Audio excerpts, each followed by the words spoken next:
Boa tarde a todos. Vou falar em português.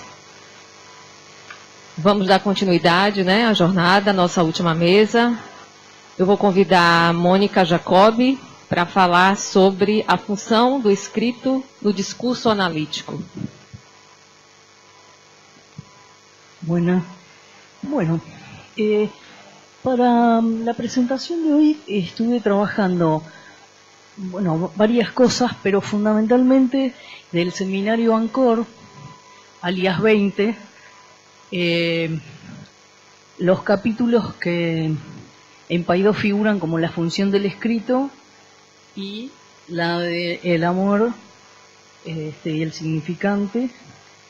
Y después algunas otras cosas que están en los seminarios 16, 17 y 18, pero así flash. Lo que voy a hacer es trabajar algunas citas de Lacan en ese momento y después voy a ponerme a trabajar con la letra, cómo juega la letra. Porque la propuesta de este trabajo es a partir de ANCOR, dice Lacan. Lo que voy a decirles va a estar centrado en la manera por la cual en el discurso analítico tenemos que situar la función del escrito. La letra, eso se lee y literalmente, pero justamente no es de ningún modo lo mismo leer una letra o bien leer. Es muy evidente que en el discurso analítico no se trata más que de lo que se lee, más allá de lo que han incitado al sujeto a decir. Y aclara que no es lo mismo decir todo que decir cualquier cosa. O sea, que la invitación es a decir cualquier cosa y dice que llevó más adelante aún decir cualquier cosa, planteó el decir tonterías. Entonces, con esa presentación de ese capítulo,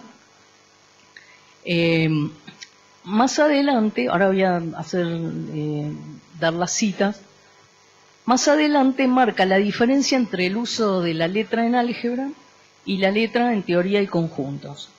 Y por último, en un determinado momento, dice, verán que el lenguaje se perfecciona y sabe jugar cuando sabe jugar con la escritura. Bueno, entonces, una de las propuestas es jugar un poco con estas escrituras. Lacan, en el seminario 16, dice que en el psicoanálisis se trata del material fonemático en los juegos del inconsciente, pero que eso no es una razón para no ir más allá. Y lo que propone es que la búsqueda de ir más allá de la lingüística, para Lacan, dice, consiste en atrapar por todas partes donde se presente la ocasión isomorfismos entre el estatuto del sujeto y lo que desarrollan las disciplinas ya constituidas.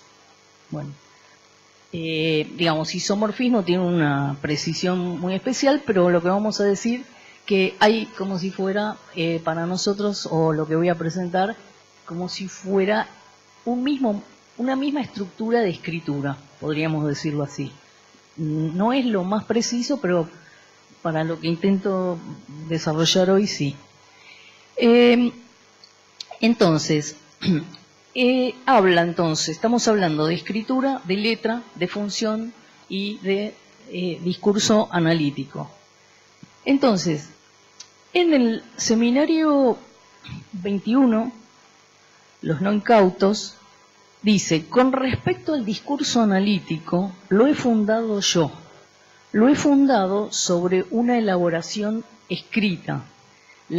Y entonces ahí presenta lo siguiente. Tenemos en los discursos, tenemos 4 letras, el S1, el S2, que lo llama en ese momento el saber, la minúscula, el S barrado del sujeto, y lo que va a hacer propone que va a hacer permutaciones. Esas permutaciones, cuando tengo 4 letras, tendría 24 permutaciones, pero él va a hacer solamente 4 discursos. El tema es que lo que va a proponer es permutar estas letras en estos 4 lugares. Bueno, en el caso particular del discurso analítico, ¿no?, vamos a tener así. El S1, ¿se puede iluminar acá? Está bien, no importa que yo... ahí está, listo. No importa, déjalo otro.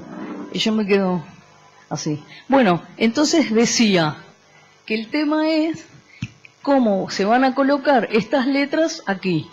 Entonces, en el discurso analítico, la cuestión es que va a ser, tenemos el S1 acá, el S2 acá, el A y el S, para seguir el orden.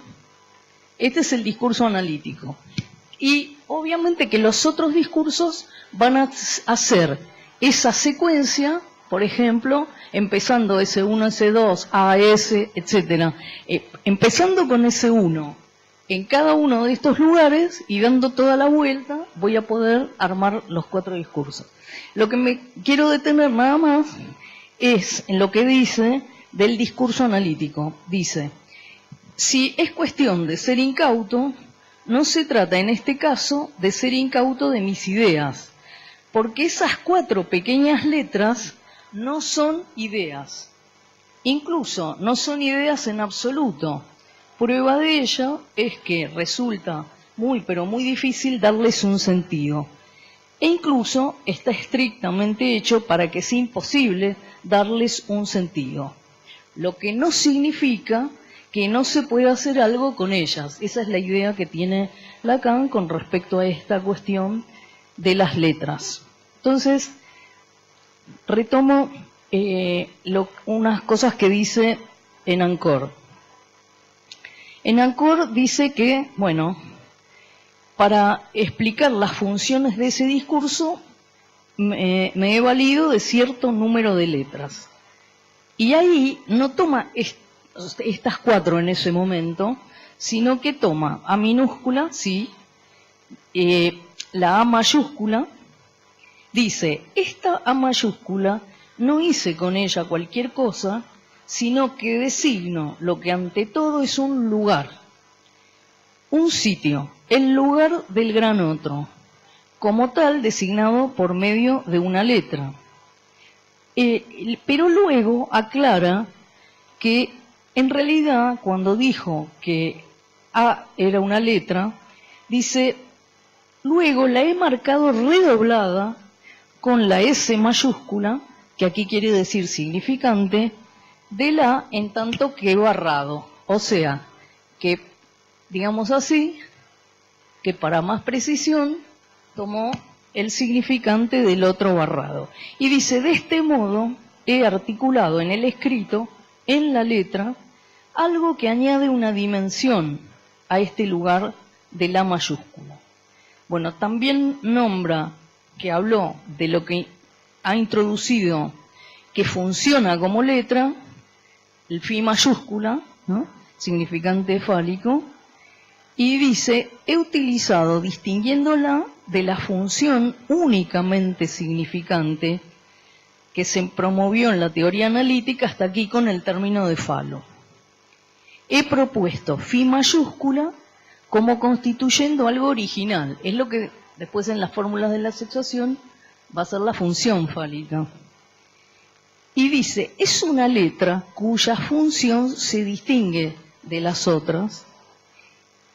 Y dice, estas 3 letras son diferentes, no tienen la misma función y por eso fueron 3 letras diferentes. Y dice, es muy precisamente por mostrar la relación que, por lo que estas letras introducen en la función del significante, que hoy se trata de discernir lo que podemos al retomar el hilo del discurso analítico.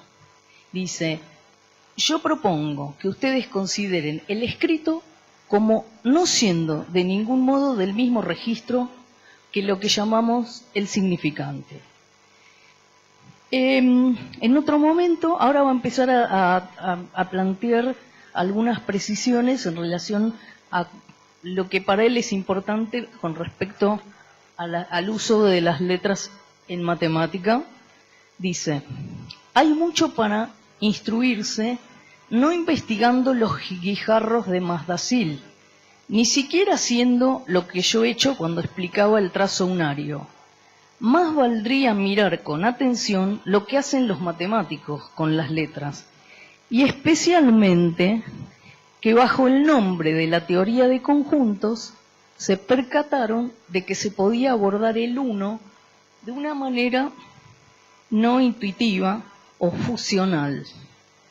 Y bueno, entonces ahí lo que muestra, dice, bueno, en la teoría de conjuntos se toman elementos totalmente heterogéneos, que no tengan en sí estrictamente ninguna relación, y a todo eso, con todo eso se arma un uno, que primero dice que se designa por una letra, y después acá es lo que va a hacer la diferencia entre la letra en el álgebra y la letra en la teoría de conjuntos, que va a decir que la letra es el conjunto. Y en el álgebra, en cambio, lo que podemos decir es que las letras, como, bueno, él plantea que el objeto A, cuando arma la división del sujeto, en el seminario de la angustia, dice claramente que el objeto A es un elemento del álgebra, o sea, y ¿cómo entonces podemos, por ejemplo, en estas cosas que estoy planteando, se me ocurría ver cómo opera la letra y este juego que con la letra, cómo se pueden leer las cosas de otra manera? ¿Qué sería leer una letra en sentido alfabético? Como aquí yo estuve leyendo alfabéticamente lo que estaba escrito en estos textos. Acá la idea es ver de qué otra manera es leer. Por supuesto que ya desde el vamos sabemos que en los sueños uno lee como un rebus, ¿no? El famoso sol y el dado para dar soldado. Entonces, ¿qué es lo que traje aquí? Bueno, por un lado, la famosa división que presenta Lacan, donde dice, bueno, hay un momento mítico de un otro sin barrar y un sujeto sin barrar, donde la pregunta es ¿cuántas veces entro? Al modo de una división aritmética. Entonces, lo que plantea ahí, este es lo que cómo está escrito este modo. Este modo yo lo traduzco para nosotros, la división, que A dividido S, bueno, la respuesta no está completo. Por lo tanto, aparece el A barrado. Y hay un resto. Muy bien. Tomando el modo en que en la división se convierte, es lo que se hacía cuando se decía, bueno, probemos si la división está bien hecha. Bueno, resulta que el dividendo, ¿no? Este es el divisor, este es el cociente y este es el resto. Se tenía esta expresión. ¿Se acuerdan que si hacíamos esto por esto más el resto da esto? Bueno, esta es la escritura. Voy rápido y cualquier cosa después en las preguntas, si quedaron dudas. Entonces, de esta expresión, dividiendo todo por S, queda la siguiente expresión, A sobre S, es A barrado y queda A minúscula sobre S.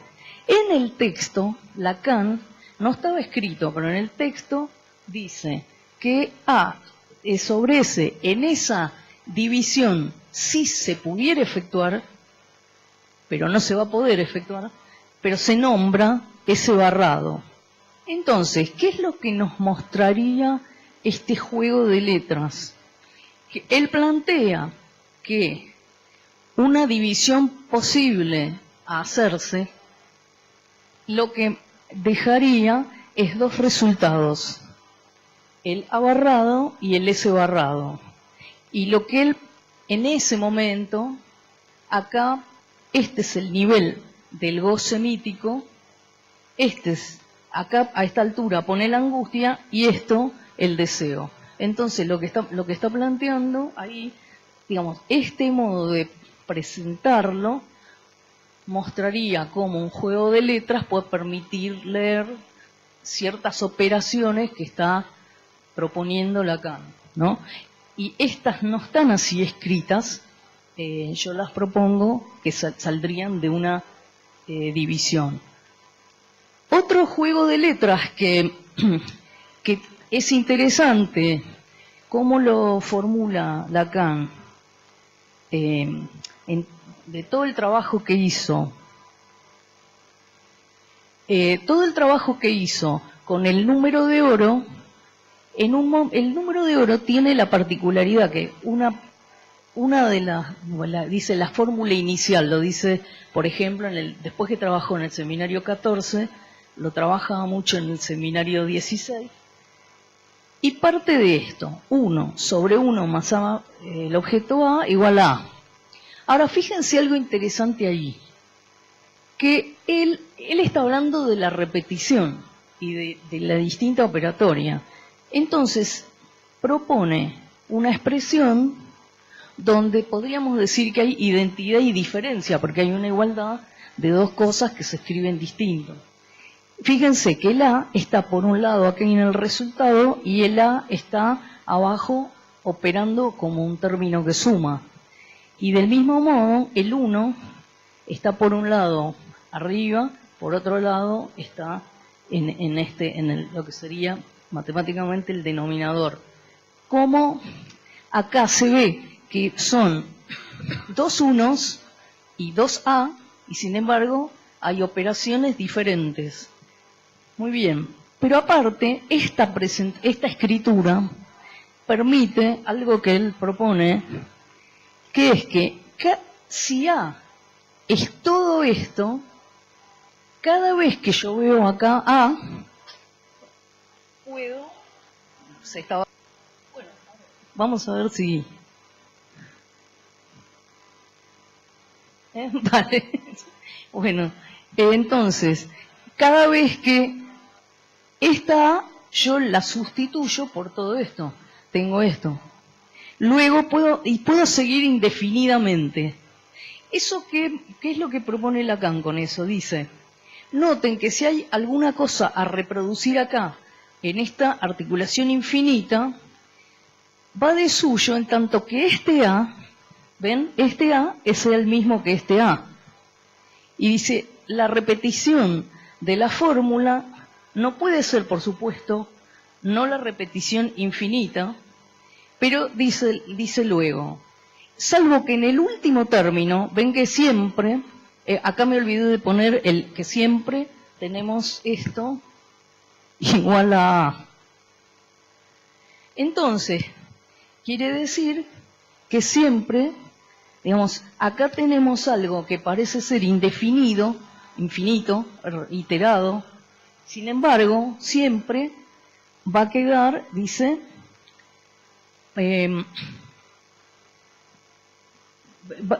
dice así, la fórmula inscripta acá, a saber que la proporción múltiple y repetida se iguala en el total al resultado del A minúscula. O sea que hay repetición, repetición, repetición, sin embargo, en este caso queda igual.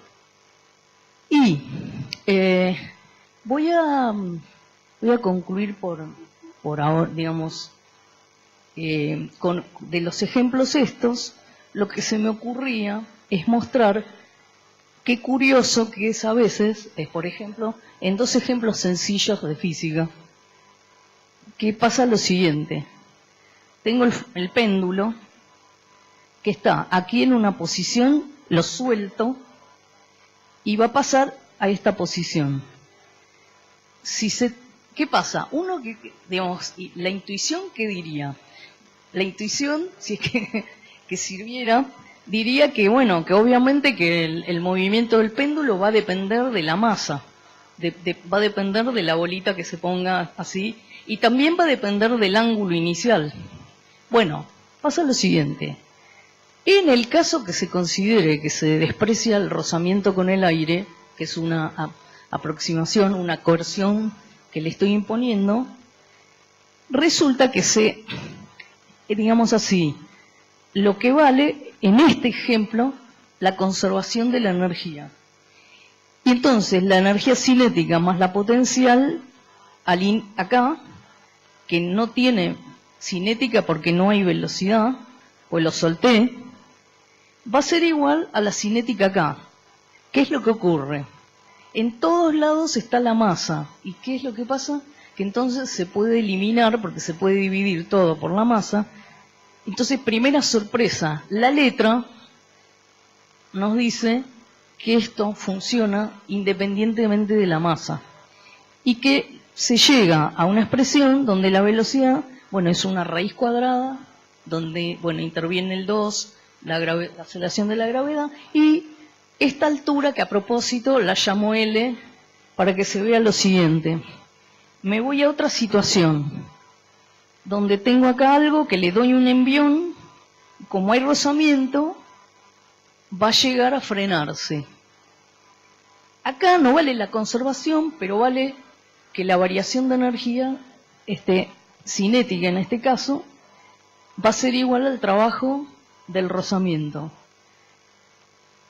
Acá la idea es que no importa si se acuerdan exactamente cómo venía la cosa en física, pero lo que es interesante es que si se despeja la velocidad con la que tiene que partir, se llega a una fórmula que, si ustedes ven, salvo que es una letra que indica que la existencia del rozamiento, tiene la misma expresión que la velocidad en el otro caso. Entonces, con esto lo que yo quise mostrar, que me parece que Lacan, obviamente que lo presentan no tanto con respecto a esto, pero sí con respecto a cómo en un análisis, cómo a partir del habla, a partir de los significantes, puede haber algunos significantes que cobran estatuto de letra, o sea que es un pasaje en el análisis del significante a la letra. Y para concluir, ¿ya estoy o no? Bueno, entonces, un par de citas más. En el seminario del Semblán dice: es por el habla, desde luego, que se abre la vía hacia lo escrito. Y dice: lo escrito está no en primer lugar, sino en segundo lugar, respecto a toda función del lenguaje. Y sin embargo, sin lo escrito, no es de ninguna manera posible volver a cuestionar lo que resulta, antes que nada, del efecto del lenguaje.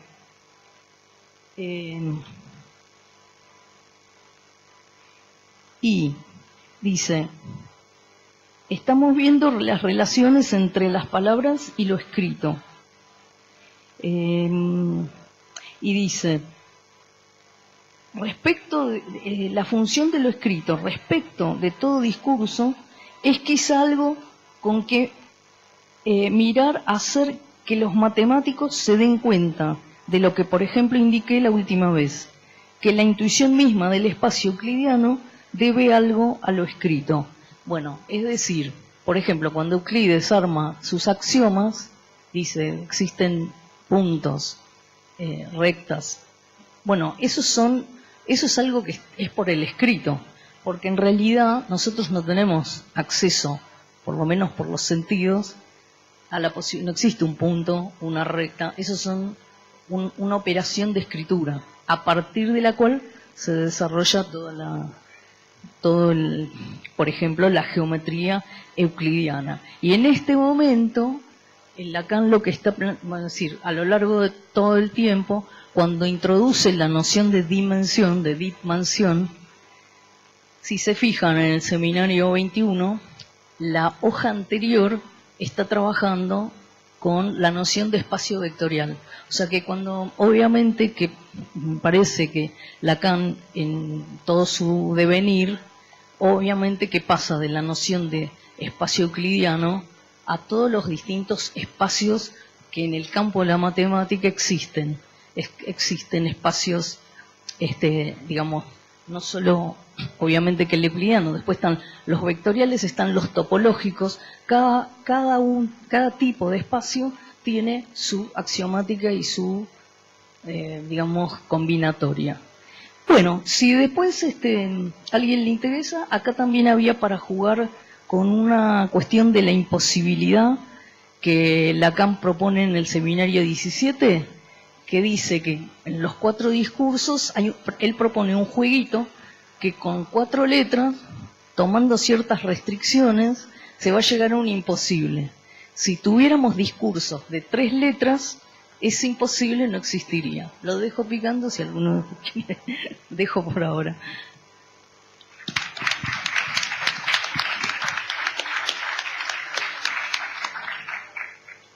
Obrigada, Mônica. Vou passar a palavra agora para Maria Inês, que vai falar a perspectiva de Lacan a respeito da mulher como figura do outro na cultura.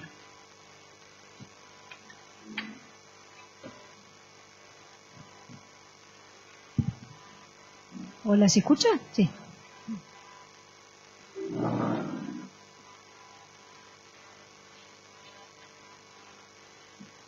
Bueno, esta presentación es parte de una investigación que venimos haciendo con alguna gente de Apertura de La Plata, sin prisa, pero sin pausa.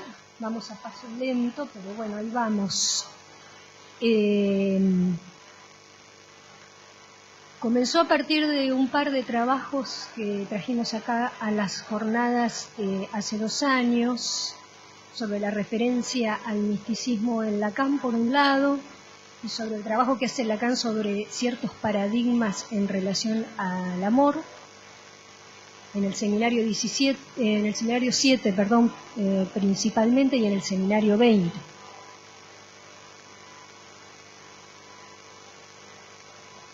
Este pasito que estoy pretendiendo dar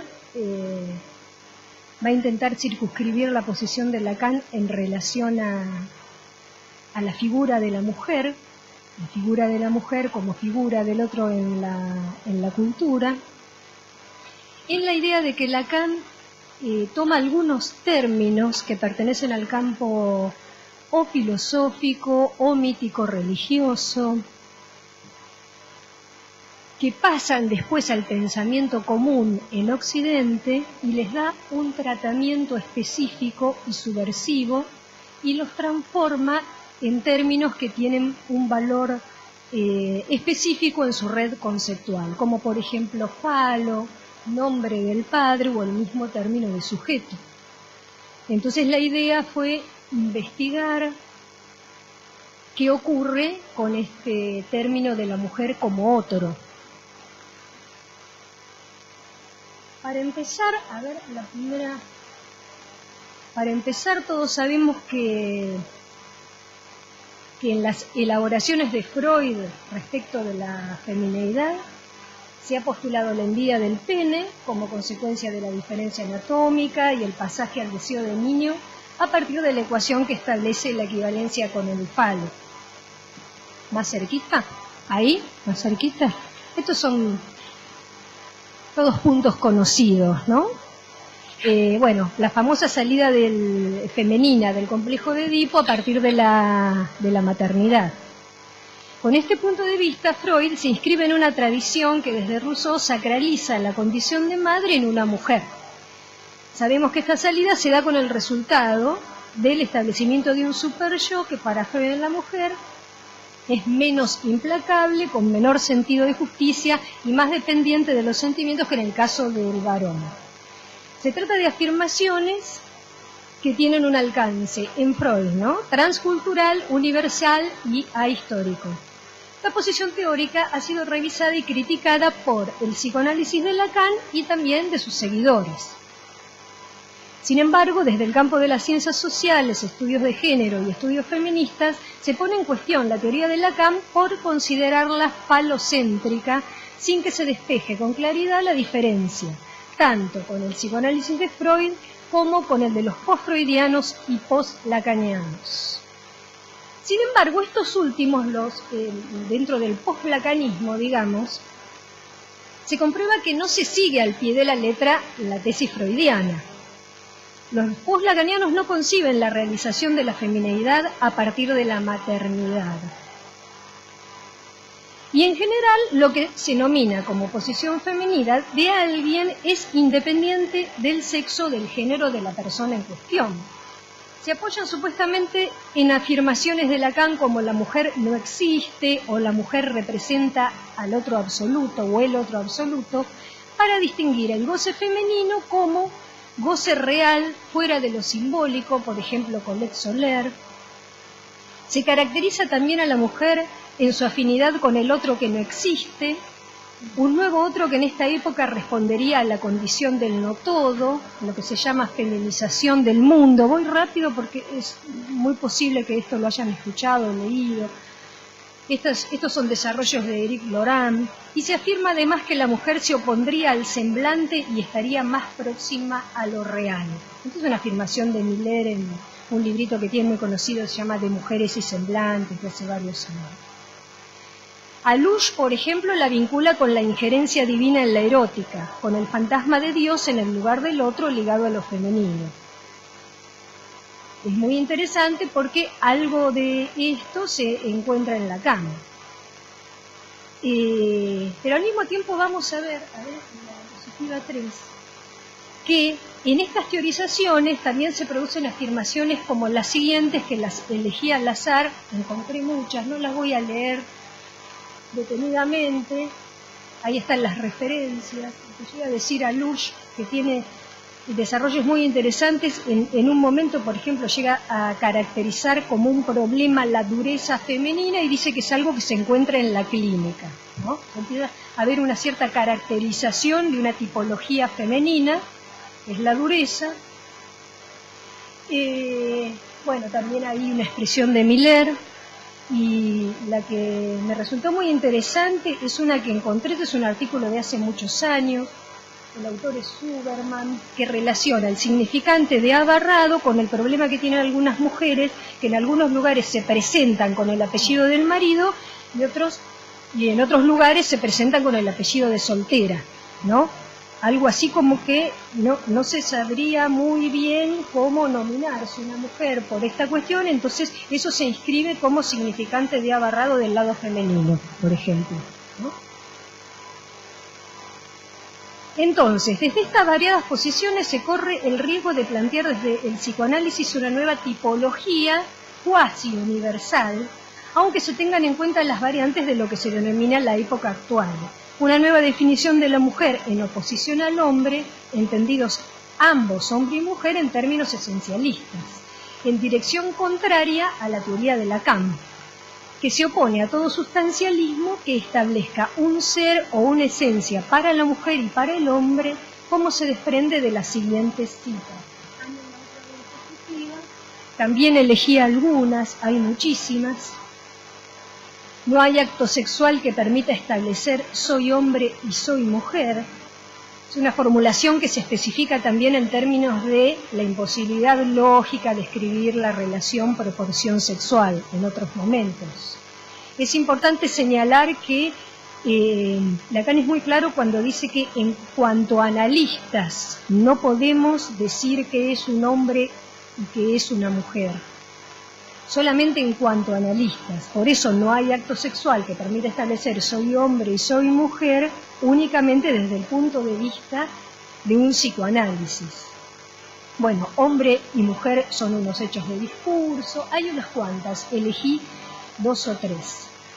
Desde esta perspectiva, esta investigación busca establecer qué coordenadas histórico-culturales pudo haber tenido en cuenta Lacan para ubicar en su propuesta conceptual para el psicoanálisis a la mujer y al goce femenino con respecto al lugar del otro, con mayúscula, y en particular con la idea de Dios, estableciendo una puesta en cuestión de ciertas significaciones cristalizadas en el campo del discurso común. ¿Se está escuchando?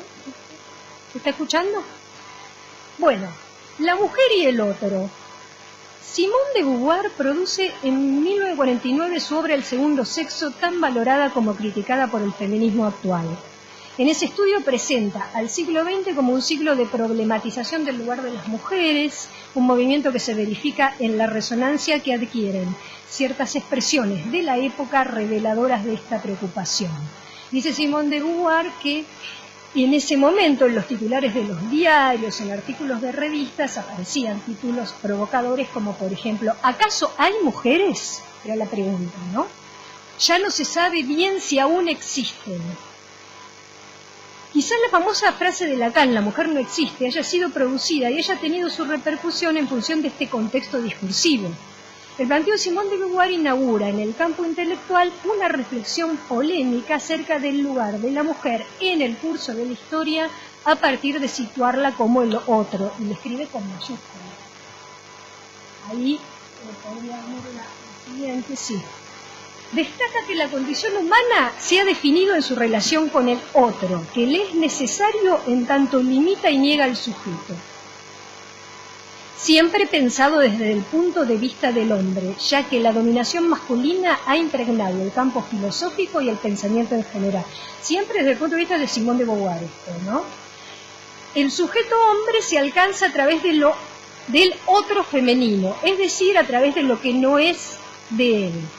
Por otra parte, en muchas cosmogonías y sistemas míticos religiosos, la connotación simbólica de lo femenino es negativa. El otro es el mal, la debilidad, la irracionalidad. La carga semántica permanece en algunos puntos de vista representados en la filosofía occidental. A modo de ejemplo, entre otros, presentamos una cita de Kierkegaard, que es referencia de Lacan, que está ahí, y de ser mujer es algo tan extraño que ningún predicado llega a expresarlo. Bueno. Y otra de Levinas, que para Simone de Beauvoir es representante de la dominación masculina, porque ella lee desde este punto de vista Levinas, ¿no? Entonces, lo otro, por excelencia para Levinas, sería lo femenino. Es curioso porque dentro del campo de los estudios feministas actuales, Simone de Beauvoir lo pone dentro de la serie de los pensadores que representan el punto de vista patriarcal que impregna toda la filosofía occidental para ella, ¿no? Donde se identifica el sujeto con el hombre, la mujer no sería sujeto, etcétera, etcétera. Pero el feminismo actual se divide entre aquellas feministas que en general son mujeres, ¿no?, que lo reivindican a Levinas porque revaloriza el lugar de la mujer, y aquellas que lo critican más en la línea de Simone de Beauvoir. De todas maneras, según Simone de Beauvoir, estos planteos para ella revelan como el otro femenino es el mal necesario para el bien. Por él se accede al todo, dice. Es la puerta de entrada al infinito y la medida de la finitud. La mujer condena al hombre a la finitud, le permite ir más allá de sus propios límites, y de ahí proviene la magia equívoca que reviste. La mirada crítica de Simone de Beauvoir respecto de estos puntos de vista nos permite constatar la incidencia en el pensamiento filosófico de una oposición que insiste entre lo masculino, el sujeto, y lo finito de un lado, y lo femenino, el otro, y lo infinito del otro lado. Tal vez estas categorías hayan pasado a la teoría del goce del psicoanálisis post-lacaniano sin que medie una pregunta acerca de la pertinencia de esta oposición y el sentido de la misma en la enseñanza de Lacan. Yendo a Lacan, entonces, la mujer y el otro en Lacan. Lacan tematiza en varios momentos de sus desarrollos la relación que se ha concebido en el campo filosófico y en el pensamiento en general entre la mujer y el otro.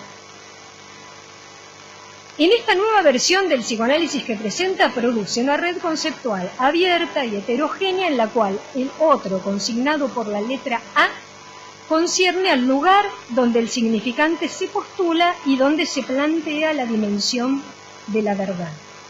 Esta concepción del otro se mantiene mayormente en las distintas inflexiones de su propuesta conceptual, en donde los términos van variando en función de la variación del conjunto de ideas. Una de las variantes que se destacan en la formulación de los términos es, por un lado, la presentación de la mujer como otro y, por otra parte, la diferenciación entre la mujer y el otro. En la siguiente diapositiva se ven también dos citas en donde equipara a la mujer o articula a la mujer con el otro, escrito con mayúscula. Una es las ideas, el escrito Ideas Directivas para un Congreso de la Sexualidad Femenina, y otra es del Seminario 19.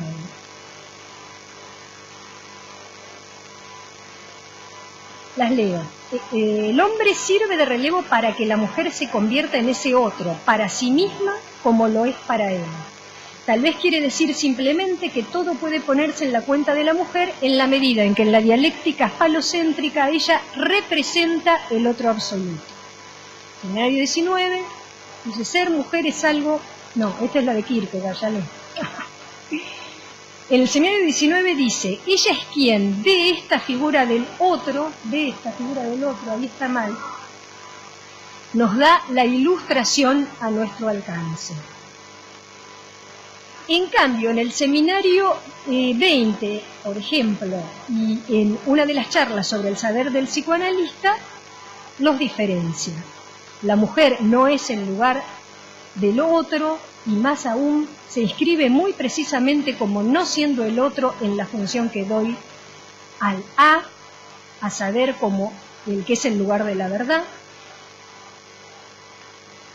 Y en el Seminario 20, la mujer tiene relación con el significante de ese otro, en tanto que como otro, este nunca deja de ser otro. Doy por sentado que aquí evocarán mi enunciado de que no hay otro del otro.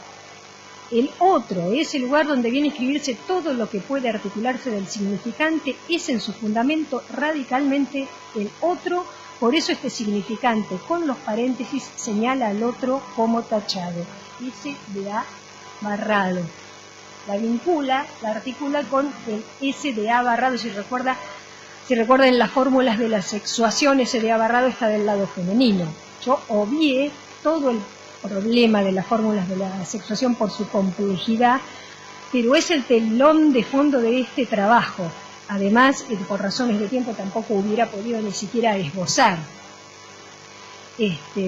algún comentario acerca de las fórmulas de la sexuación. Pero bueno, es lo que hay. En este contexto se constata que Lacan, en primer lugar, al abordar el tema de la mujer o de la relación hombre-mujer, se encarga de aclarar en varias ocasiones que la lógica con la que trabaja corresponde al hecho de que el orden simbólico es androcéntrico. Esta es cita textual del Seminario 2, la clase sobre sociedad. Y por lo tanto despliega sus escrituras respecto de esta temática partiendo del punto de vista masculino. En muchas ocasiones aclara esto desde el punto de vista masculino. Desde este punto de vista es que la mujer representa al otro absoluto, para el hombre y para ella misma, o lo ilustra. En este sentido, desde una lectura posible se estaría ubicando en la propuesta de Lacan a la figura de la mujer como paradigma de lo diferente o de lo ajeno al hombre en términos genéricos y en términos sexuados, al menos en el marco de la cultura occidental. No se trataría del otro, escrito con A, consignado con la letra A, como lugar estructural donde el significante se postula, sino del otro como figura en tanto función que se cumple en la cultura y que participa del lugar del otro. Se trataría de una función en términos abstractos y no necesariamente de alguien en particular, como cuando se habla de la función del director en una orquesta o de la figura del director de la orquesta, ¿no? No coincide con la persona.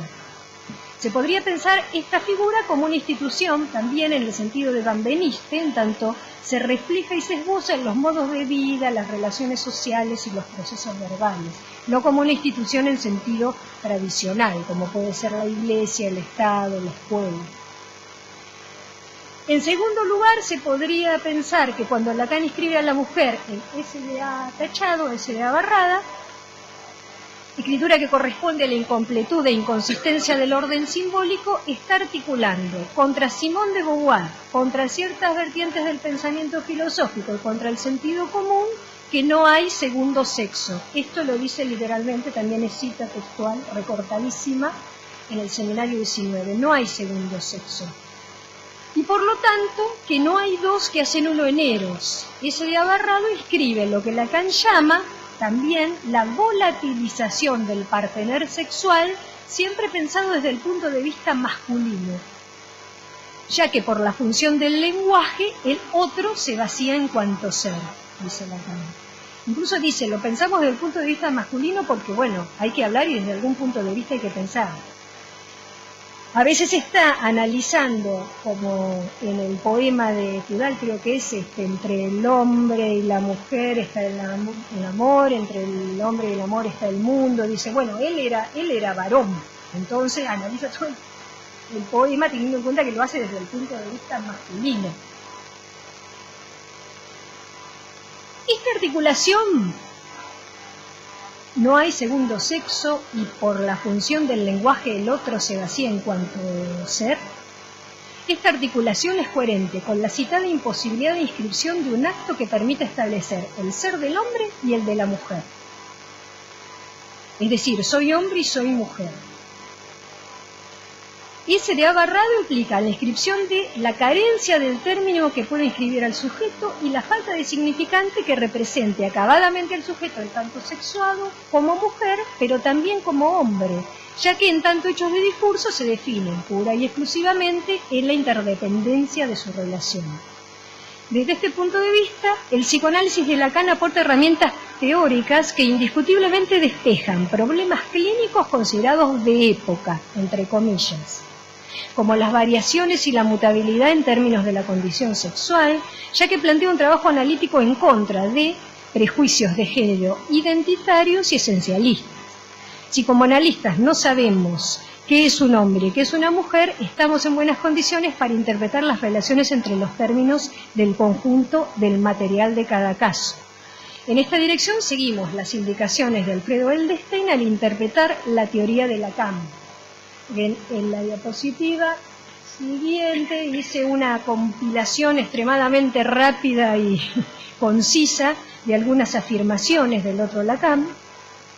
Como solo podemos plantear en psicoanálisis un ser significante en el campo de las existencias, lo que implica sostener el ser y el no ser en sincronía, y ya que el ser existe como creación significante y en tanto se habla de él, si no hay acto sexual que pueda producir soy hombre y soy mujer, se deduce que lo mismo rige para cualquier otra condición sexual. Travesti, bisexual, célibe, ¿no? Nos resuelve el problema con el que nos enfrentamos cuando desde los estudios de género y estudios feministas nos cuestionan por binaristas, por sostener el famoso binarismo de género tan cuestionado en esta época, ¿no? De la Comisión de Derechos Humanos de Nueva York, ahora en 2015, estableció que hay 31 géneros, el hombre, la mujer y en el medio todo un espectro de variaciones, ¿no? ¿Cómo van? ¿Sí? ¿10 minutos? ¿5? Bueno. Para finalizar, el problema de la articulación en la obra de Lacan entre la mujer, Dios y la cuestión del infinito. Más allá de la incidencia de las deidades femeninas en muchas sociedades, incluyendo la cuasi divinización de la Virgen en el cristianismo, la figura de la mujer como representante del otro divino se ha consolidado en el curso del tiempo. Las referencias lingüísticas son varias. Voy a abreviar y comentar un par nomás. En el amor cortés, paradigma amoroso del siglo XII, estudiado por Lacan, ahí puede ir la otra diapositiva ya. Se produce una idealización del amor fuera del matrimonio en la que el caballero rinde pruebas de adoración a la dama.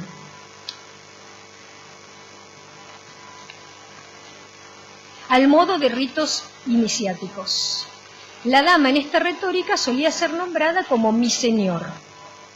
Incluso hay un autor, un trovador que se llama Jacques Roubaud, que realiza una ecuación muy interesante entre el lugar de la dama y la nada, y la termina nombrando a ella, que la nombra como el amor, en los términos en los que se nombra Dios cuando se le presenta a Moisés en el Sinaí. El amor como aquel que es, la dama como aquel que es. Este culto reglado a la inaccesibilidad de la mujer deviene una nueva especie de religión que se reitera en Petrarca, en el romanticismo, en el amor loco de los surrealistas, incluso en el mismo Sade, según Klosowski, y se hace presente para Lacan en la clínica freudiana, en el tipo de amor de la joven homosexual y en la estructura del caso del hombre de las ratas por el relieve que adquiere la dama de los pensamientos, que es una expresión de la literatura cortés, la dama de los pensamientos. Charles Valadier, en su libro Eros en la Edad Media, ubica a Dios y a la mujer como las dos figuras de la ausencia en este momento de la cultura medieval en la que se produce la retórica del amor cortés. Dentro del campo del amor místico, la figura de la ausencia sería, por supuesto, Dios, y en el del amor profano y en el amor cortés sería la mujer. En el cristianismo, el deseo que se puede tener de Dios anticipa el goce de la beatitud celeste, lo mismo que ocurre en la denominada delectación morosa, que es un deleite anticipado en el fantasear previo al encuentro con el objeto femenino, que se da en el amor profano, en el amor, en las relaciones amorosas entre hombre y mujer, en términos banales, y también en la retórica del amor cortés.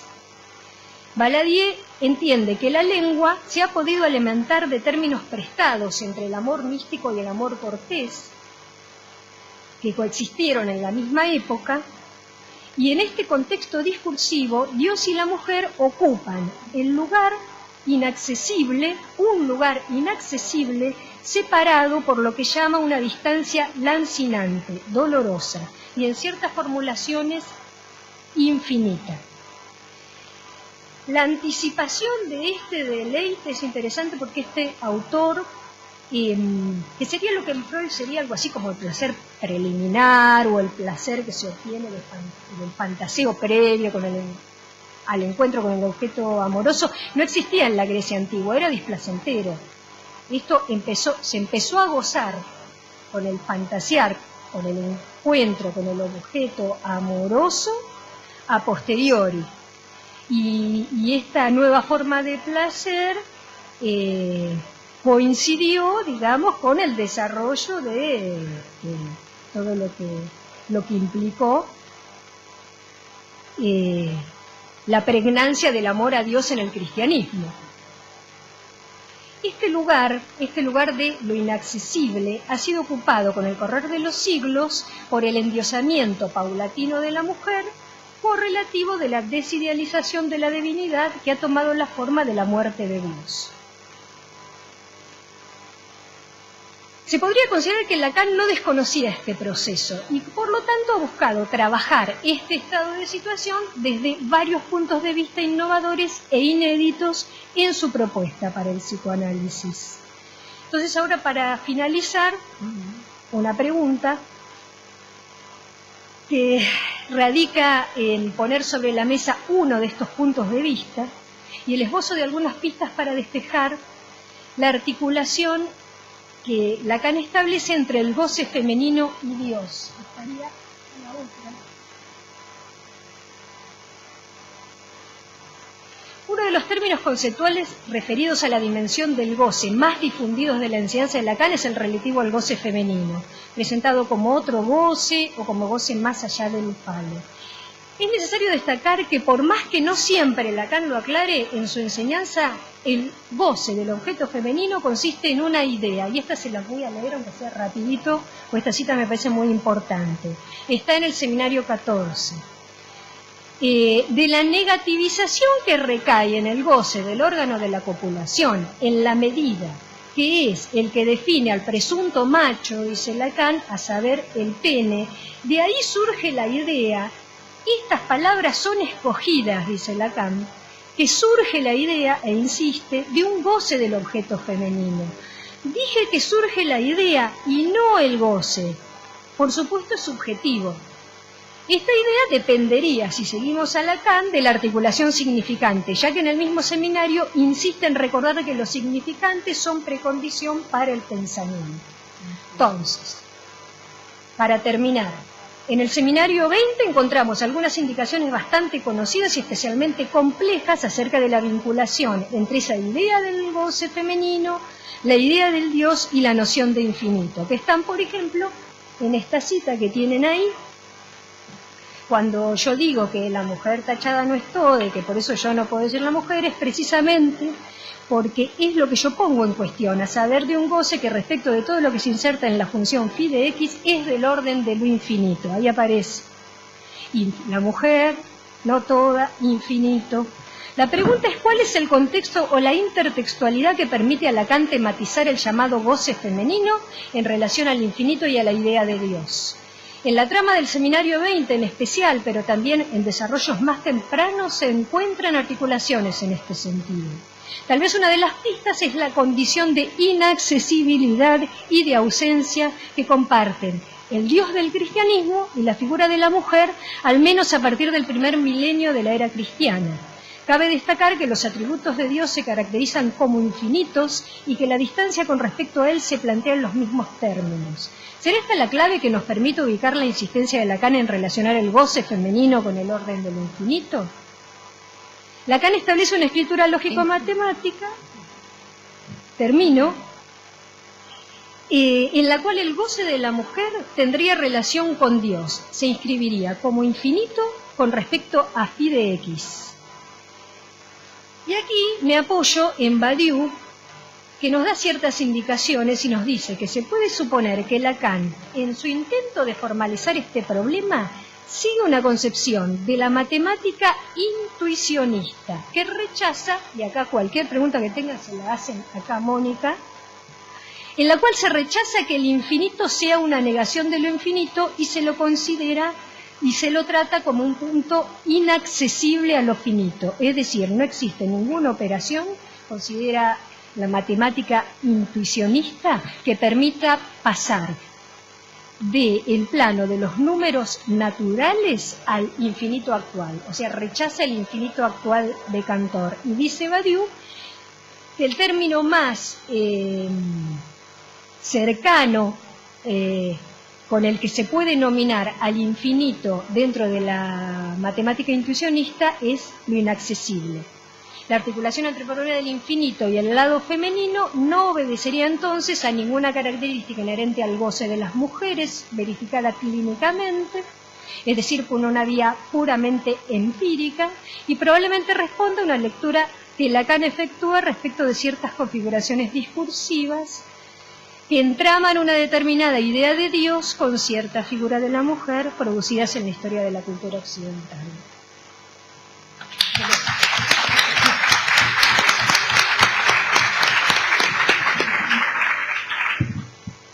Obrigada, Maria Inês.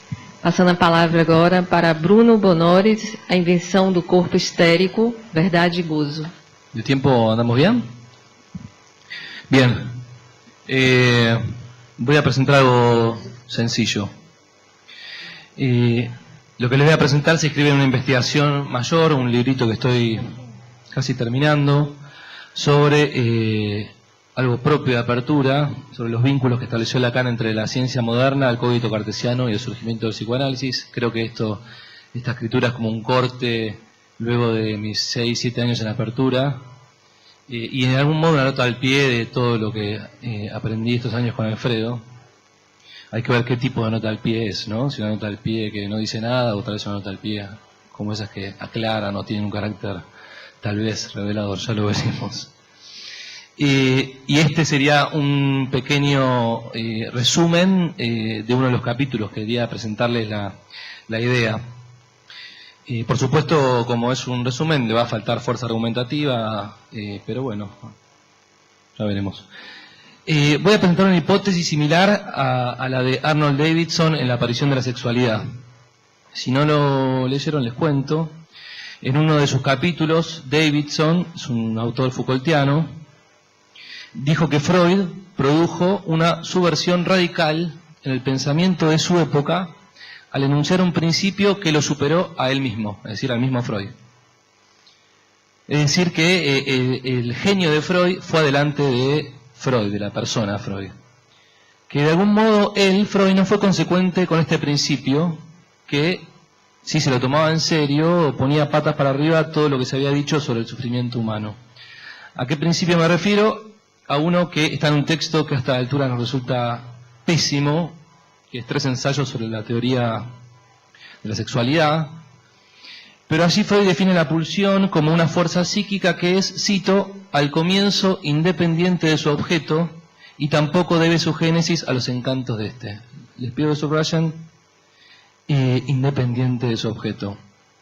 Esta premisa, que así dicha no parece tener mayores consecuencias, es en realidad un modo de subvertir el cimiento mismo del saber psiquiátrico de la época, es decir, el instinto genésico. De algún modo Freud, al enunciar ese principio, derribaba todas las ideas sobre las cuales se construían, por ejemplo, todas las teorías de la perversión. Piensen que la homosexualidad fue una enfermedad hasta los años 80 porque se conservaba este principio.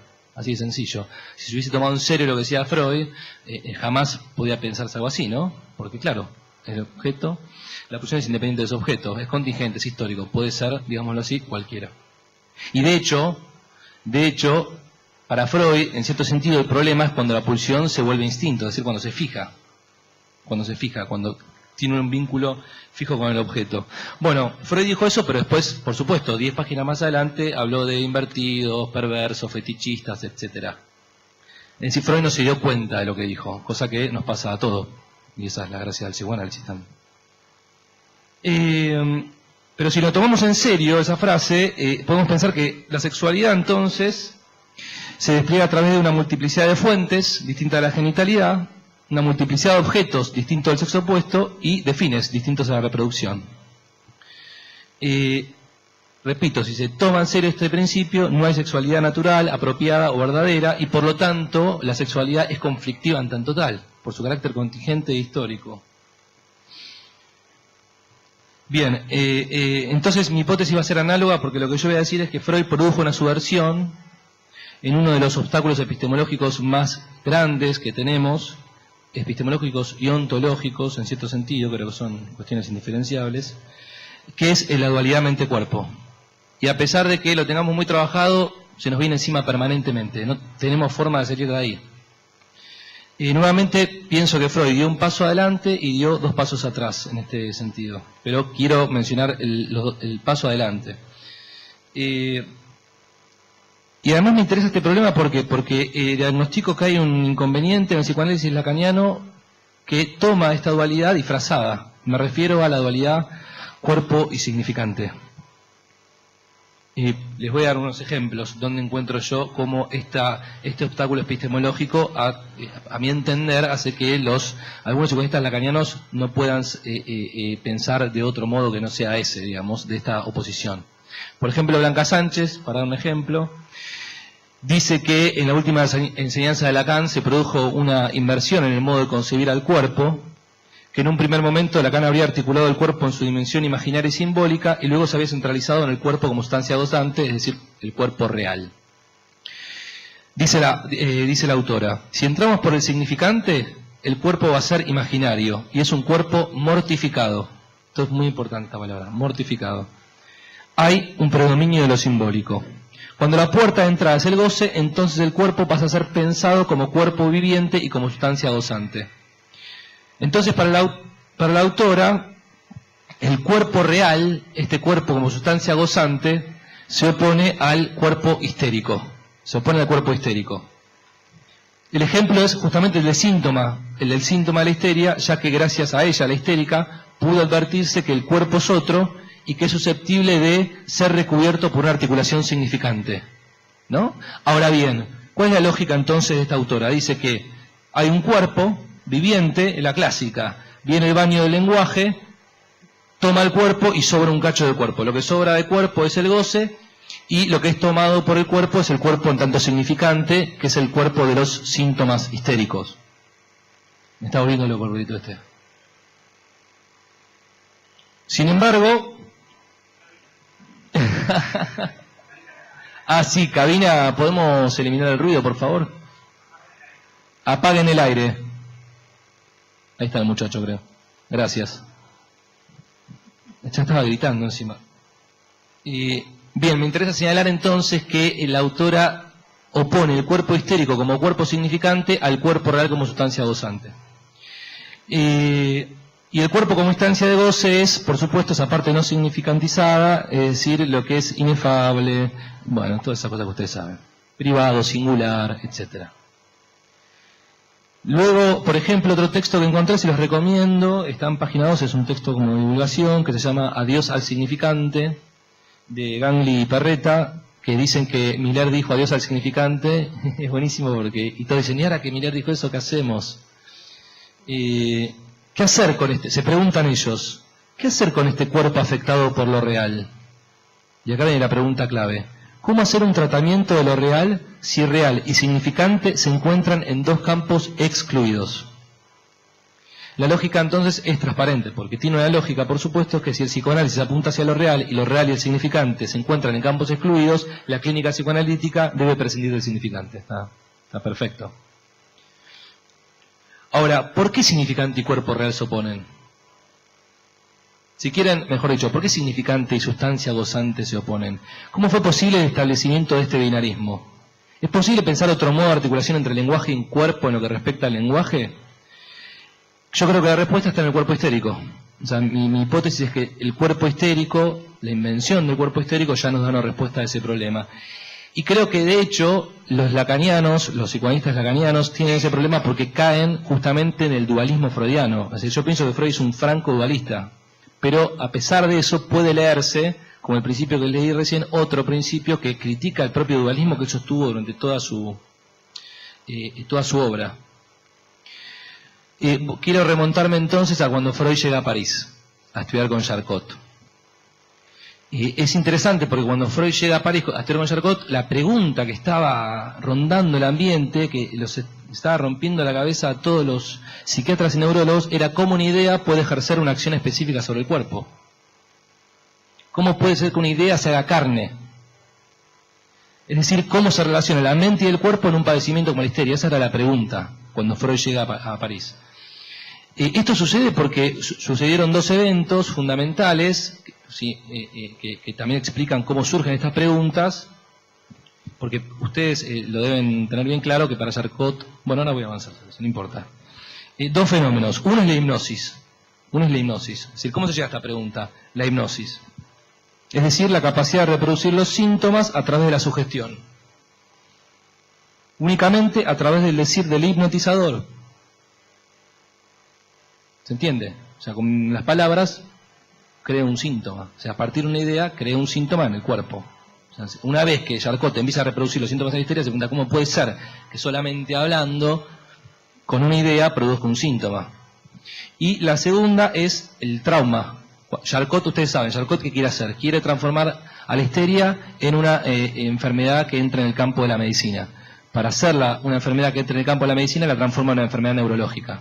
Y para transformarla en una enfermedad neurológica, abre el campo de la histeria a la masculinidad. Y para abrir el campo de la histeria a la masculinidad va el trauma. Es decir, a los traumas, por supuesto, de los que trabajaban en los ferrocarriles, que eran hombres y que tienen los síntomas iguales a los de la histeria. Parálisis, etcétera. Lo curioso del trauma es que lo que hacía enfermar a la persona no era el trauma en sí, sino la idea que había acompañado ese trauma. O mejor dicho, lo traumático no era el evento, sino el impacto psíquico del evento. El hecho de explicar era entonces la acción de una idea o un grupo de ideas que se introducen en el individuo por una voluntad exterior, que se establece a la manera de un parásito, dice Charcot, y cuya consecuencia puede ser la producción de una parálisis motriz. ¿Cómo puede ser que a partir de una sugestión, igual que en el trauma, me chocó un carro? Se me vino la idea de que me había roto la pierna no se me rompió y sin embargo no la puedo mover, ¿no? ¿Cómo puede ser que esa sugestión, dice Charcot, de la idea de un estado mórbido se realice objetivamente? Bien, para Charcot, que evidentemente el fenómeno era psíquico. Es decir, que se trataba de representaciones para él. El síntoma obedecía, pero sin embargo, para Charcot, el síntoma obedecía a disfunciones cerebrales. Es decir, él no puede salir, digámoslo así, del imperativo anátomo-clínico, en el cual él, por supuesto, era donde quería ingresar la histeria, si él llegaba a admitir, podemos decir, es complejo el tema, pero si él llegaba a decir que era una enfermedad psíquica, por supuesto no entraba en el campo de la medicina. Entonces dice, se trata de un grupo de ideas, pero pasa en el cerebro. Como yo en el cerebro no veo nada, lo que veo es una enfermedad funcional. Es decir, un eufemismo que es curioso porque es un eufemismo que sigue vigente, ¿no? Yo trabajaba en una guardia y los médicos me decían, no, es un funcional. La famosa lesión dinámica. Es decir, en línea con el pensamiento anatomopatológico de la época, Charcot hizo depender los fenómenos psíquicos de los hechos fisiológicos. Es decir, para Charcot, los hechos psíquicos eran epifenómenos de lo neurológico, exactamente igual de lo que sucede ahora. Bueno, en definitiva, Charcot llega ahí, ¿no? Que es muy interesante lo que hace Charcot, sin embargo, muy interesante. Deja la pregunta planteada, en algún modo. Deja la pregunta, en efecto, ¿cómo puede ser que una idea toque el cuerpo? La respuesta es una lesión funcional, una lesión dinámica es una respuesta que no agrega nada. Bueno, y ahí es cuando viene Freud. Entonces Charcot le dice a Freud, le pido por favor que escriba un texto donde diferencie las parálisis orgánicas de las psíquicas. Yo no sé si ustedes retomaron este texto, y yo lo retomé hace un tiempito y me sorprendí muchísimo. Creo que me parece de los mejores textos que leí de Freud. Miren lo que dice en este texto Freud. Apenas comienza. Yo afirmo que la lesión de la parálisis histérica debe ser por completo independiente de la anatomía del sistema nervioso. Me parece excelente. Primero yo afirmo, me gusta cómo arranca porque es como un acto performativo, es decir, no tiene un carácter performativo, un principio. Que la lesión parálisis es, de vuelta, completamente independiente de la anatomía del sistema nervioso, puesto que la histeria se comporta en su parálisis y otras manifestaciones como si la anatomía no existiera o como si no tuviera noticia alguna de ella. Entonces, la idea de que la parálisis histérica es completamente independiente de la anatomía del sistema nervioso tiene consecuencias insospechadas. La primera de ellas es que se produce un salto radical en relación a las hipótesis de Charcot, porque para él, dijimos, la parálisis histérica dependía del sistema nervioso de una perspectiva funcional, es decir, de una lesión sin materia. Y por otro lado, para Charcot, el cuerpo afectado era el cuerpo anatomopatológico, era el cuerpo de la medicina. En cambio, con este movimiento, Freud lo que dice, sin saber que lo dice, es que hay un cuerpo nuevo. Sencillamente, otro cuerpo. Un cuerpo, y acá comenzamos con los problemas, eidético, representacional, que no respeta las leyes del sistema nervioso. Un cuerpo vulgar. Ustedes dirán, el cuerpo representacional, el cuerpo de la mente, pero no. Acá viene el tema. Ahora vamos a ver por qué. Porque no se trata de un cuerpo mental. Las parálisis histéricas son en consecuencia alteraciones del cuerpo en tanto idea, y a su vez es posible afirmar que en la histeria las ideas hacen cuerpo, es decir, se materializan en el sentido más radical del término. Dicho esto, resta la pregunta de por qué se produce la parálisis. ¿Qué sucede con la idea de brazo, pierna, mirada, etcétera, para que, por el momento es una idea, ¿no? Para que dejen de funcionar? Entonces ustedes miran, entonces estamos en la sustancia cogitans. La hipótesis de Freud es que la parálisis consiste en que la concepción del órgano afectado queda imposibilitado de entrar en asociación con las demás ideas que constituyen el cuerpo, ¿no? Yo tengo como un cuerpo eidético y una parte de ese cuerpo eidético no deja de asociarse con las demás. ¿Pero por qué? ¿Por qué se deja asociar? Y acá viene algo que me interesa muchísimo. Da ejemplos, Freud, para explicar esto. Dice, empezaré con ejemplos tomados de la vida social. Cuentan la cómica historia de un súbdito real que no quería lavar su mano porque su soberano la había tocado. El nexo de esta mano con la idea del rey parece tan importante para la vida psíquica del individuo que él se rehúsa a hacer entrar esa mano en otras relaciones. A la misma impulsión obedecemos y rompemos el vaso en que bebimos a la salud de los recién casados, o cuando las tribus salvajes antiguas quemaban junto con el cadáver del jefe muerto su caballo, sus armas y, por supuesto, sus mujeres. Obedecían esta idea, nadie debe tocarlas luego de él. Es como, ¿no? Me dio la mano o me firmó la camiseta Maradona sucia y no la lavó nunca más. La dejé de usar. ¿Y por qué la dejé de usar? Porque adquiere un valor sagrado. Porque adquiere un valor sagrado. Y es muy interesante el valor sagrado porque la hipótesis de los antropólogos que estudian el cuerpo es que justamente el cuerpo cartesiano, que es lo que dice Lacan también, el cuerpo cartesiano forcluye la verdad, forcluye la verdadera naturaleza del cuerpo, dice Lacan. Y lo que dicen los antropólogos que estudian la idea del cuerpo es que el cuerpo moderno pierde su sacralidad, pierde su valor. Es un cuerpo cadavérico, no significa nada, es un cuerpo asemántico, muy distinto del cuerpo medieval, por ejemplo, ¿no? Como lo explica Le Goff. Entonces, como adquieren acá esta es la palabra clave, el valor afectivo que atribuimos a la primera asociación de un objeto repugna hacerlo entrar en asociación nueva con otro objeto. Y a consecuencia de ello vuelve inaccesible a la asociación de la idea de este primer objeto. Entonces, lo que me interesa señalar es que la hipótesis de Freud es que la parálisis se produce porque un sector del cuerpo, representacional e idético, como quieran, adquiere un alto grado de valor afectivo. Valor afectivo. Entonces la parálisis se produce según el monto de valor afectivo que adquiera esa representación.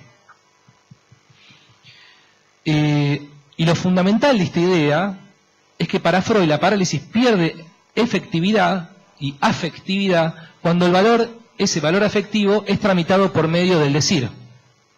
Esto quiere decir ni más ni menos que el valor afectivo está íntimamente ligado, por no decir que es lo mismo, a un acto no realizado o una verdad no dicha. Uno podemos decir, si se paraliza un órgano por una representación, ya no sé ni cómo decirlo, por ese valor afectivo, es que ese valor afectivo es una verdad no dicha. Entonces, si la catarsis tenía algún efecto sobre el valor afectivo del síntoma, es porque ambos son indisociables. Es decir, que el valor afectivo y la verdad no dicha son las dos caras de la misma moneda.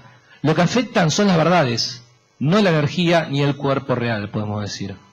Si una representación adquiere un alto valor afectivo es porque hay una verdad que la soporta. Y piensen que desde esta perspectiva es realmente difícil distinguir entre afecto e idea. En un sentido estricto debe admitirse que el afecto depende de la idea, o en otras palabras, que es la idea la que lleva intrínsecamente, es indisociable del afecto. De hecho, deberíamos inventar una palabra, porque yo digo idea afectivo es un problema porque estoy refiriéndome a esta duplicidad. Bueno, entonces, la propuesta es que Freud, sin darse cuenta, diagnosticó la existencia de un nuevo cuerpo que no responde ni a la extensión ni a la cohabitación, es decir, de una nueva sustancia.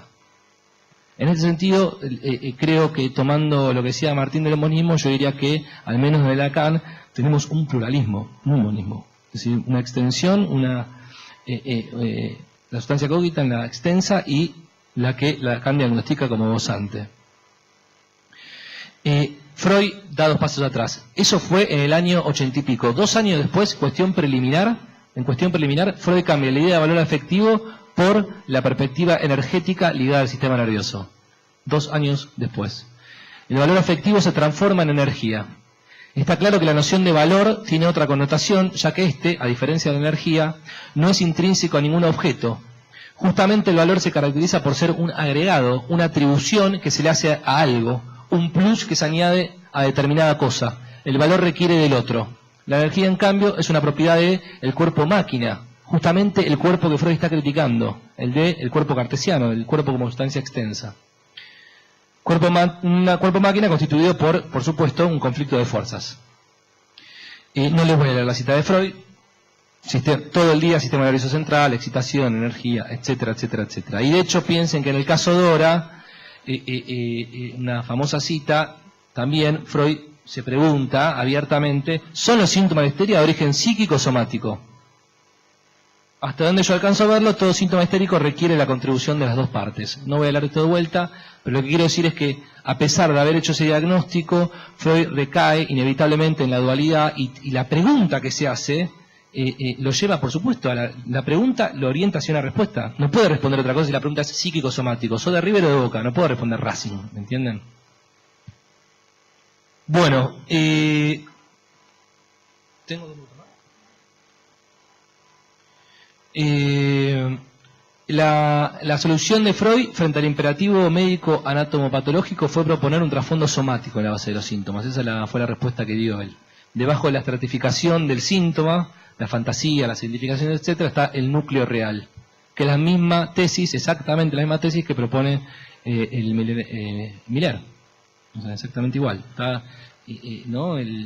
Uno va despejando la fantasía, las identificaciones, el sentido, hasta que llega a el núcleo real del síntoma, que es el goce.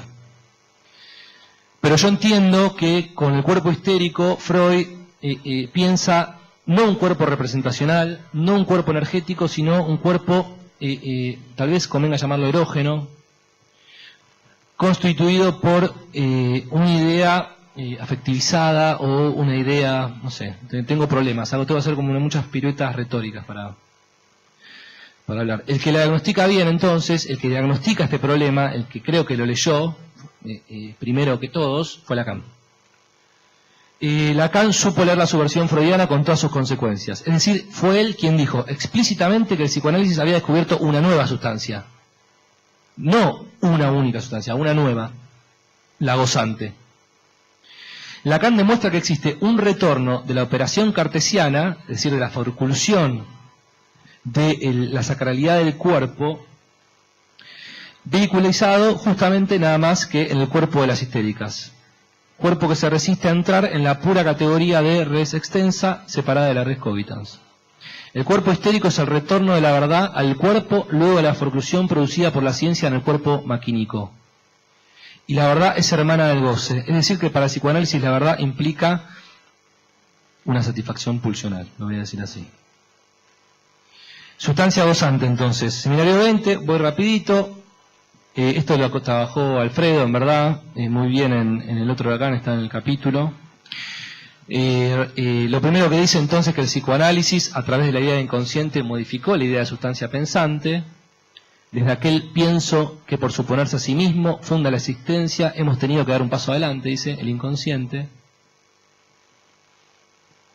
El sujeto no es el que piensa, etcétera, ¿no? Entonces la primera idea de Lacan es que el psicoanálisis no puede sostenerse en la sustancia pensante, en tanto que versa no sobre un sujeto que piensa, psicoanálisis, sino un sujeto que es pensado, hablado y gozado. Y luego habla de la sustancia extensa. Completando la otra dice, no podemos deshacernos así nomás, ya que es el espacio moderno. Sustancia de puro espacio, bla bla bla, es muy poco prometedor. Es muy poco prometedor. Bien. Este tipo de sustancia, la sustancia extensa, es por supuesto la sustancia en la cual habita, podemos decir, el cuerpo maquinal cartesiano, el cuerpo de la medicina, es decir, un cuerpo visible, palpable, sede observable de las enfermedades, etc. Sin embargo, de esto no se puede sacar nada prometedor. Entonces, voy a la frase que me interesa. Para situar mi significante, seminario 20, les propongo sopesar lo que se inscribe al comienzo de mi primera frase, el gozar de un cuerpo que simboliza al otro y que acaso consta de algo que permite establecer otra forma de sustancia, la sustancia gozante. ¿No es esto lo que supone propiamente la experiencia psicoanalítica? La sustancia del cuerpo a condición de que se defina solo por lo que se goza. Propiedad del cuerpo viviente, sin duda, pero no sabemos que es estar vivo a condición, a no ser por esto, que un cuerpo es algo que se goza. No se goza sino corporizándolo de manera significante, lo cual implica algo distinto de partes extrapartes. Entonces, algunas ideas de esto. La experiencia psicoanalítica nos enseña que el cuerpo sufriente es un cuerpo que se goza. Y este cuerpo, a diferencia del cuerpo cartesiano, que es un cuerpo muerto, dicho por Descartes, un cuerpo cadavérico, está vivo. Yo creo que eso habla Lacan cuando habla de sustancia gozante. Se está diferenciando del cuerpo muerto como sustancia extensa. Y da esta definición circular que sabemos que está vivo porque goza y que lo hace de manera significante. Por lo tanto, el cuerpo que importa para el psicoanálisis, el cuerpo que goza, es un cuerpo constituido por significantes y nada tiene que ver con la sustancia extensa. Significante y cuerpo, y esto es lo que me interesa, no se oponen, sino que en una relación de inmixción conforman una nueva sustancia, aquella que se manifestó en el cuerpo histérico a principios del siglo XX. Y acá viene la parte donde retomo la hipótesis del descubrimiento freudiano, que Freud no se dio cuenta. Dice: mientras que Aristóteles no puede dejar de enunciar que si alguna vez hubo algo, es porque estaba allí desde siempre. ¿No se trata en la idea creacionista de la creación a partir de la nada y por lo tanto del significante? ¿Y acaso no lo encontramos en lo que, al reflejarse en una concepción del mundo, se enunció como revolución copernicana? Desde hace tiempo pongo en duda lo que Freud sobre dicha revolución creyó poder afirmar. Y acá yo leo que Lacan pone en duda lo que Freud pudo afirmar sobre la revolución de Copérnico y la revolución freudiana como revolución copernicana, ¿se entiende, no? Yo hago esta doble lectura. El discurso de la histérica le enseñó esa otra sustancia que cabe toda entera en esto, hay significante. Al recoger el efecto de ese significante en el discurso de la histérica, supo darle el cuarto de vuelta que lo convirtió en el discurso analítico. Entonces, Lacan no cree que Freud haya podido enunciar su revolución. La hizo, pero no pudo expresarla en tan total. Por lo tanto, es difícil saber si la hizo, si no la expresó, ¿no? Pero, en segundo lugar, la aparición de otra sustancia se debe al discurso histérico. O sea, lo que yo estoy diciendo también es que la sustancia gozante tiene una condición histórica, una condición de posibilidad histórica de surgimiento, que es la ciencia moderna. La aparición de otra sustancia que se debe al discurso histérico que le enseñó el mundo médico que hay un cuerpo significante. Y por último, dice Lacan, que al recoger el discurso de la histérica, al escucharlas y proponerles que den cuenta de su propio síntoma, Freud dio un cuarto de vuelta e instituyó el discurso psicoanalítico.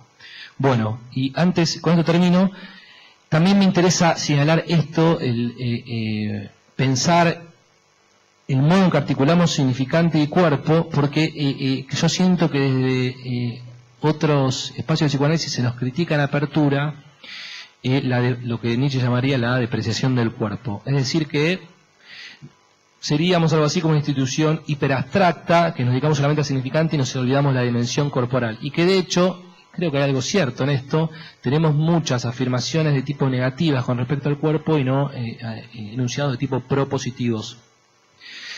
Por lo tanto, propongo empezar a pensar cómo en verdad el significante, al menos en lo que importa, digamos, al psicoanálisis, es un significante corporeizado.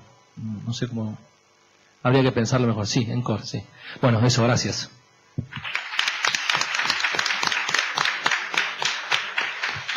Obrigada, Bruno. Passamos agora ao espaço para perguntas, comentários.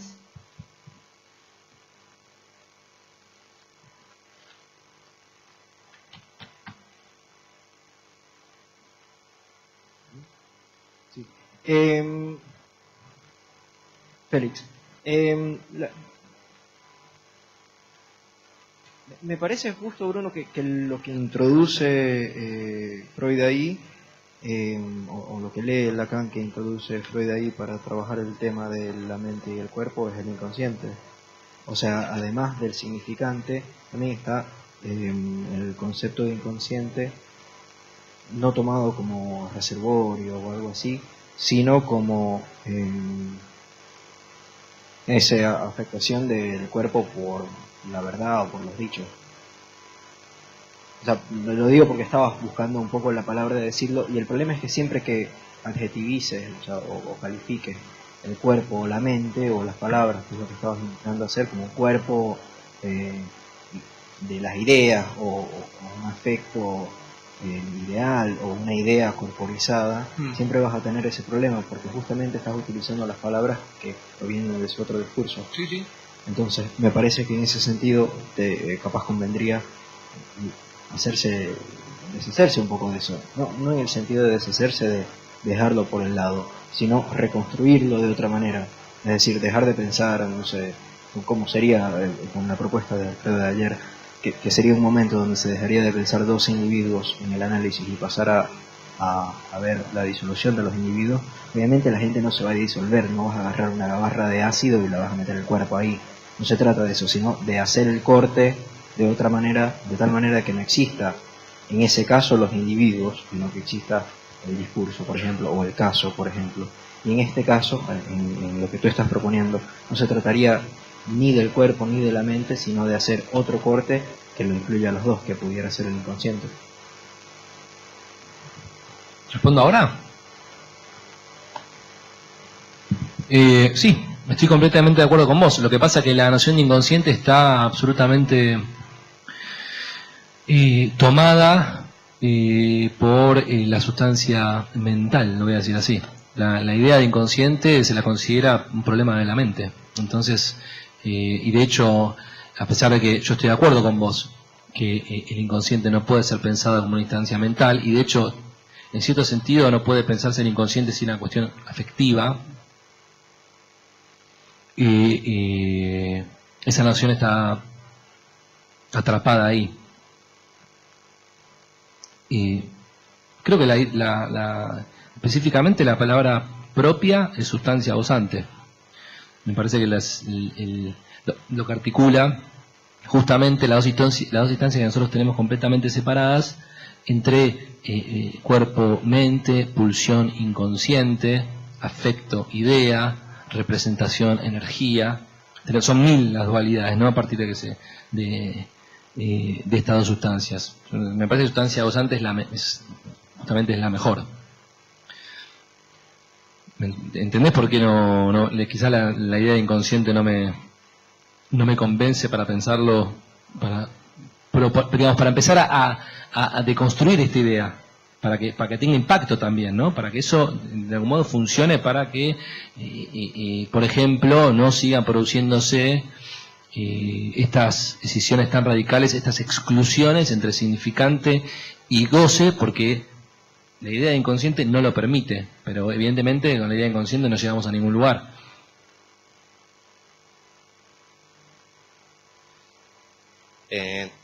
Sí, Marines, te quería hacer una consulta. Sí, Juan, entendí cuando planteabas el cambio que hubo en relación a la concepción de la mujer de Freud a los poslacanianos, ¿sí? Las categorías que ponías en cómo piensan los poslacanianos a la mujer, entendí que no eran categorías biológicas. La consulta que te quería hacer es cómo se puede pensar, por lo menos por la impresión que yo tuve, hay una tendencia muy grande por parte de los poslacanianos a suponer psicosis en transexuales. Me parece mayoritaria esa. Entonces lo que te quería consultar es si es una inconsistencia con las categorías que usan, si sostienen argumentos freudianos al mismo tiempo que esos otros, o no sé cómo se puede pensar eso. Porque con categorías no biológicas, si se usan categorías no biológicas, no entiendo cómo se puede suponer un diagnóstico. ¿Se entiende? Sí, creo que sí, decía que creo que sí. Lo que pasa es que hay una afirmación de Lacan en el seminario 19, si no me equivoco, en donde se desprende que está dando a entender que el transexualismo respondería a la estructura de la psicosis. Inicialmente hubo una publicación, no sé cuántos años tendrá, 25 años, de Catherine Milot, que se llamaba Ex Sexo, en donde prácticamente se trabajaba al transexualismo como psicosis. A partir de ahí no sabía que ahora continuaba esa tendencia. Yo, la verdad que a diagnosticar psicosis en el transexualismo, a identificar. Entonces, tu pregunta era si los poslacanianos no caen en categorías biológicas. A mí me parece que no, que tratan de resguardarse de caer en categorías biológicas. Por eso hablan de posición femenina y dicen un hombre puede estar en posición femenina, siempre con el monstruo ese de fórmulas de la sexuación en Lacan, ¿no? Que es muy, muy compleja la articulación de esa lógica. Sí, justamente, la pregunta era por eso, ¿cómo se sostiene desde una posición que no sea biologicista la identidad entre transexualismo y psicosis? Sí, me parece que porque se basan en esa afirmación de Lacan, lo que pasa es que no sé con qué lógica lo sostienen ahora. Me parece que se basan en esa afirmación de Lacan, toman la cuestión de la pendiente a la mujer en la psicosis como la trabajó en Schreber, ¿no? Y de ahí desprenden psicosis. Es un problema que tenemos de elevar un caso a la condición de paradigma, ¿no? Desprenden psicosis tomando el empuje a la mujer de Schreber, me parece, no sé. Y se basan en esa afirmación que hizo al pasar Lacan en el seminario 19. Igual las categorías no son biológicas, pero no dejan de caer en un presupuesto sustancialista, porque me parece que lo que caen es en una psicología, una tipología del carácter femenino, masculino, no lo plantean así, ¿no?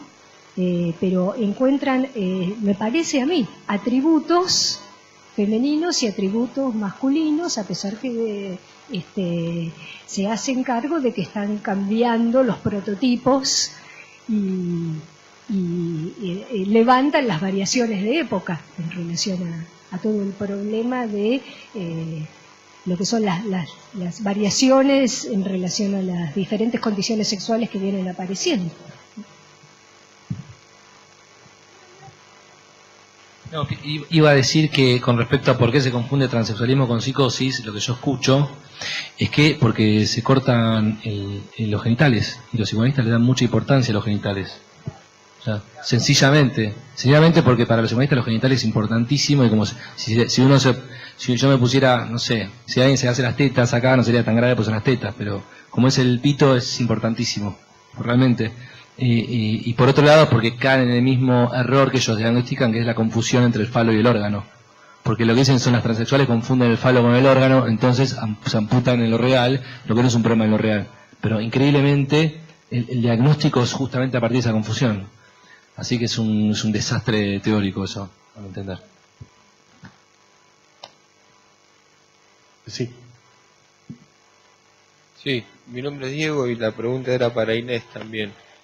Que recién un poco se lo dijiste, la diferenciación entre mujer y femenino, digamos, ¿no? Porque Lacan en el seminario 20, en la posibilidad de la experiencia mística, además de la beduina D'Alembert, cita a San Juan de la Cruz, ¿no?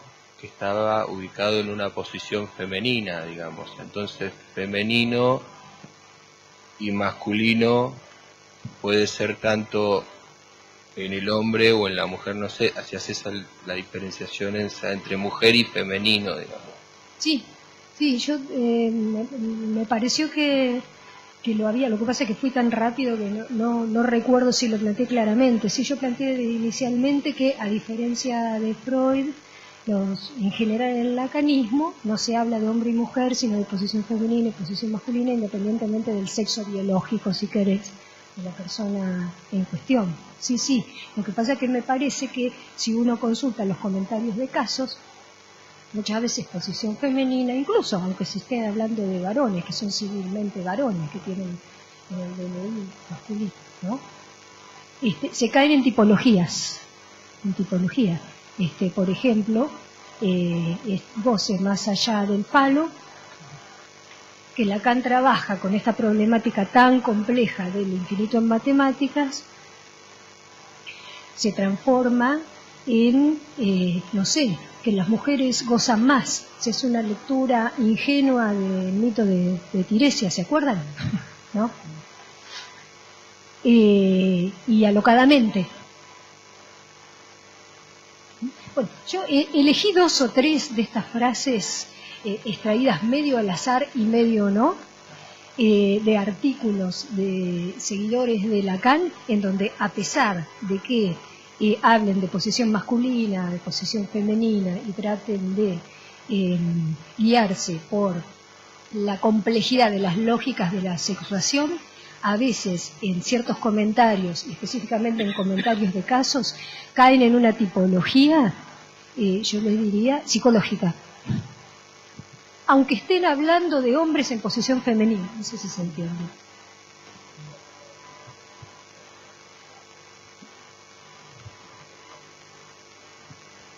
Pero yo no podía dejar de pensar que él le llama nombre del Padre también, ¿no? Digamos, que es claro, es un avance, pero es del Padre, no de la Madre o del nombre solo, digamos, ¿no? O el falo también, que tiende por ahí a confusión. O sea, como que el tema está presente todavía. O la relación sexual. ¿Por qué no poner no hay relación solamente? ¿Por qué sexual? Si es en el terreno de la lógica. ¿Por qué viste? O sea, son preguntas. El psicoanálisis habla de eso. No sé, eso es una buena pregunta. No, simplemente a donde quería ir yo es a que que caemos en eso. Por ejemplo, Alush, que trabaja la relación entre la figura de la mujer y Dios, y le estudia muy detenidamente, estudia el cambio de época, lo que implica la muerte de Dios, el ascenso y la sobrevaloración de la figura de la mujer en el pensamiento común en la filosofía. Le llama la atención que aparezcan ciertas mujeres con este carácter de dureza femenina. ¿Y por qué no le llama la atención que aparezcan varones que sean fuertes, duros, ¿no? Me parece que se vuelve a caer en una tipología que convendría revisar de qué problema está hablando Lacan, porque no está hablando de cómo son los hombres y cómo son las mujeres. Isso. Mais uma pergunta apenas. Julián ya sinalizó. Sí, en realidad, un poco, mi nombre es Martín Kirkevich, estoy recogiendo el guante del comentario de Bruno y te proponía, Bruno, pensar si efectivamente, si para sostener el monismo significante no podríamos concebir que tanto la idea como el afecto, como lo que se siente, podrían ser de alguna manera realizaciones significantes. De hecho, la pista que yo tomo y la presenté acá creo que hace 2 años es jouissance entendida como yo oigo sentido. Ese sens, jouissance, ese sens quiere decir tanto sentido como sentir, ¿sí? Y me parece que el monismo significante o la ontología, la antiontología significante, me parece que da cuenta en este es el retorno a Freud de Lacan, en el que vos estás hablando. Cuando Lacan dice retorna a Freud, retorna a ese Freud que pescó la incidencia plena de lo simbólico en relación a la subjetividad. Y me parece que de lo que se trata, me da la impresión en lo que vos planteás, es como tanto la idea como la sensación, ¿sí?, son consecuencia del significante. Sacarnos eso de la cabeza con todo el esquema dualista freudiano es un laburo enorme, pero me parece es el modo de poder recuperar, me parece, el valor que tiene significante. Y en las citas que vos mismo decís, fíjate cómo Lacan dice significante, como insiste que es el significante, ¿sí?, el que permite pensar, digamos, el afecto, no como efecto del significante mismo, ¿no? En ese punto, tanto lo que se siente como lo que se piensa son efectos significantes. Y ahí la antiontología o la falta en ser, en el sentido de que no hay ninguna identidad de origen para una idea ni para una sensación. Eso es lo más subversivo. Y creo que, de alguna manera, lo que María Inés trabaja respecto del otro, ¿sí?, me parece que es muy interesante vincularlo en relación a la verdad. Quiero decir, vos decías lo inaccesible, fíjate qué analogía tiene con el problema de la verdad después de la ciencia. Es eso lo inaccesible, ese punto de verdad absoluta al cual agarrarse, y como Dios, como relevo de lo femenino, viene a sintomatizar esto, lo trabaja muy bien Agamben en Estancias, ¿sí?, el problema del amor, digamos, ese amor cortés, el amor, digamos, cómo aparece como el problema de la verdad, sintomatizado, digámoslo así, en la figura de la mujer, que se torna inaccesible, y Agamben da una pista más, que es el problema del deseo. ¿Sí? Como aparece el deseo como un producto histórico incluso, ligado a la verdad. Bueno, pistas. Gracias. Ok, gente. Obrigada. Vamos ter que finalizar, tá? Estamos em cima da hora. Chamar a Marcela, né? Marcela Lenzi para fazer o fechamento da jornada.